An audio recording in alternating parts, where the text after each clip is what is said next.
Make a face in your place. Hey everybody, it's Teacher Chris.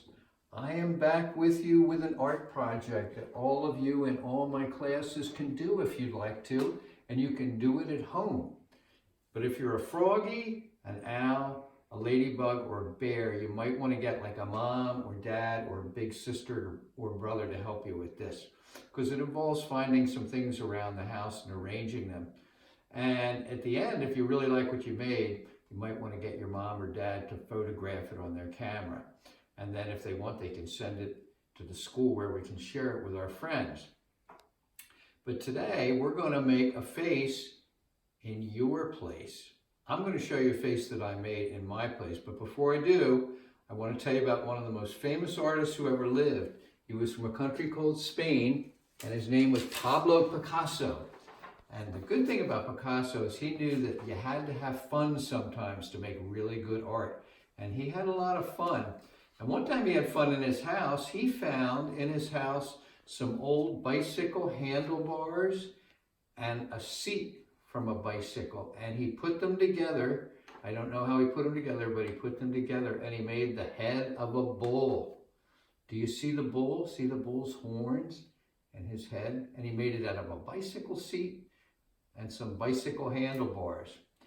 We're going to make a face today out of things we find in our house. And Teacher Chris made a face with things I found in my house, and I'm going to show you where I found the things and what I made with them. And they're right over here.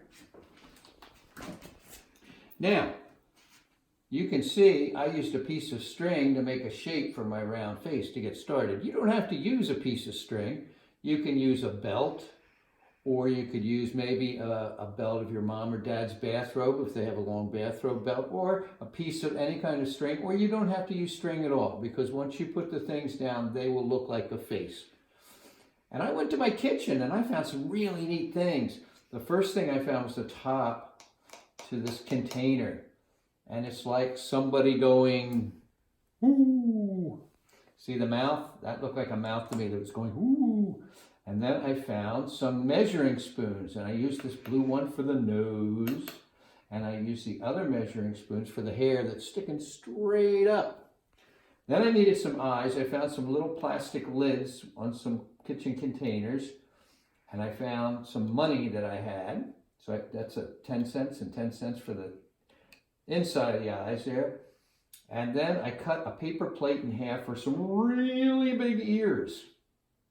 And then I used some veggie straws for the eyebrows. It's a pretty silly face, isn't it? You can use anything in your house to make a silly face. See what you can find in your house.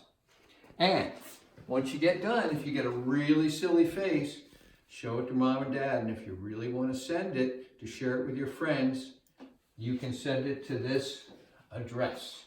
Your mom or dad can send it to social media at goshenfriends.org.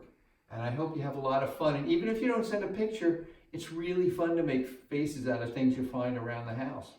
Have fun, and I hope to see you soon. I miss you all. Bye-bye.